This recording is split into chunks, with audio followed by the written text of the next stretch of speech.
how's it going everyone? Daxellz here, and today we are going to be reacting to another LEMMiNO video, this time reacting to top 10 facts about The Simpsons. Let's get straight into it.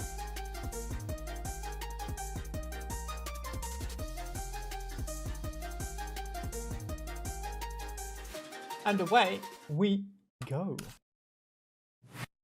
Just let me know. Oh, yes. They've got to be like one of the longest running shows. Ever noticed how similar Homer and Krusty the Clown are? It's even more evident when Krusty is shown without makeup on, or in the episode Homer the Clown, where they look more or less identical. Well, this is not sheer coincidence. In fact, it's a defining part of Krusty's character and a key element for the relationship between Krusty, Homer, and Bart. Because while Bart shows no respect for his father and is just a brat, thereof his name, he idolizes Krusty the Clown. It's meant to show that even though they both look the same and share an almost equal level of stupidity and pure silliness, he treats them differently. In fact, before the show began, they planned for Homer to actually be Krusty the Clown as a sort of secret identity. Oh, that actually be kind of cool. Most other animated shows, The Simpsons uses something called a floating timeline, in which the characters never physically age, and as such, the show is generally assumed to be set in the current year. But they still have an age though, of course. For example, Bart is 10 and Maggie is 1. So if all the characters had aged normally since the show began, Homer and Marge would now be around 60 years old. Bart would be 35, Lisa 32, and Maggie would be 26. And Mr. Burns would be over 120 years old. Burns.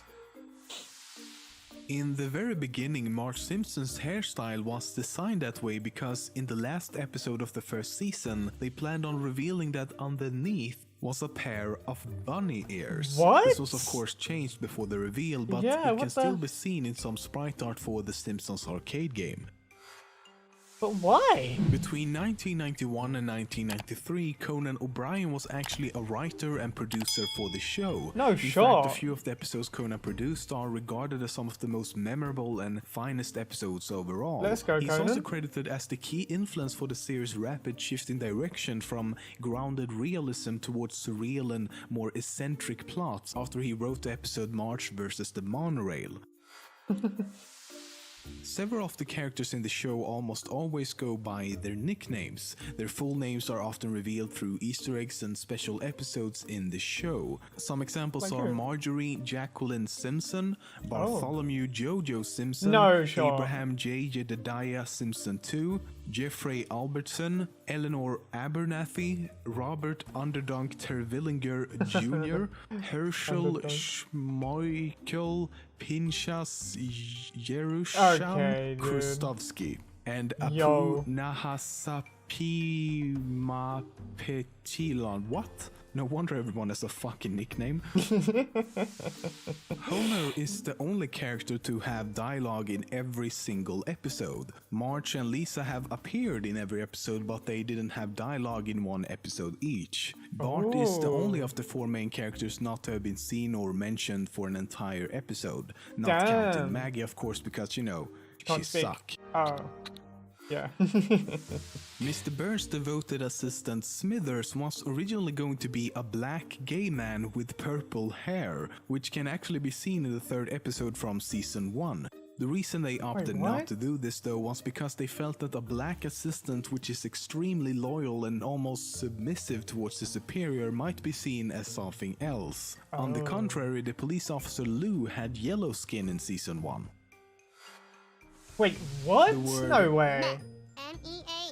Meh. No it's a way. word used as an expression of indifference or boredom. It's often regarded as a verbal shrug. He's not going to say that. The reason I'm bringing this up is because The Simpsons actually helped to popularize the word back in the mid to late 90s. I was going to say, they can't have made it. The origin of the word is somewhat inconclusive, but before The Simpsons started using it, it was more or less unheard of. Pretty interesting, right?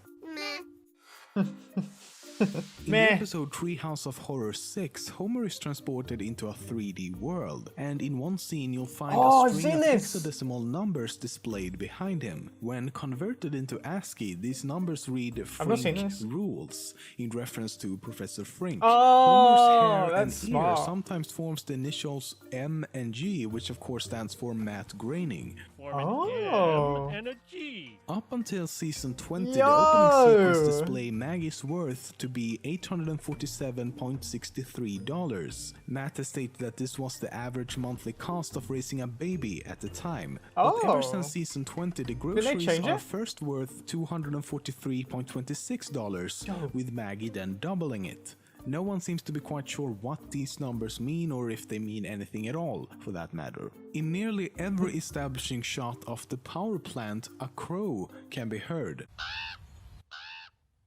Oh yeah. This was remarked in one episode when the power plant moves to India, and instead of a crow, a cow can be heard. Wow. Ever since the show began in 1989, fans have speculated about exactly where the show takes place. Because if we do a quick Google search, we'll find that there are a lot of towns and places named Springfield in the United States. I think that's why, though, isn't it? Because it's just generic. The perfectionist I am, I went the extra mile and, or actually, fuck your customary units, I went the extra kilometer and counted and marked each and every individual location I could find. In total, the US has 31 Springfields. And this is also the point. The show's creator Matt Groening has said that he intentionally chose the name Springfield because he knew it was one of the most common town and county names in the US. In other words, Springfield was never meant to have an exact location from the very beginning. However, in an interview from 2012, Matt actually revealed for the first time that Springfield in the show is based on Springfield, Oregon. Then again, it isn't that much of a surprise given that he grew up in Portland, only a few kilometers away. Damn, fair enough, very good. Very good video, very good video. LEMMiNO has music? Wait, what? Okay everyone, that is the end of the video. If you enjoyed that video, make sure you check out the original description down below. Enjoyed this video, hit the thumbs up, comment what you'd like me to react to next, subscribe if you're new or just haven't yet. I'll see you in the next video. Laters.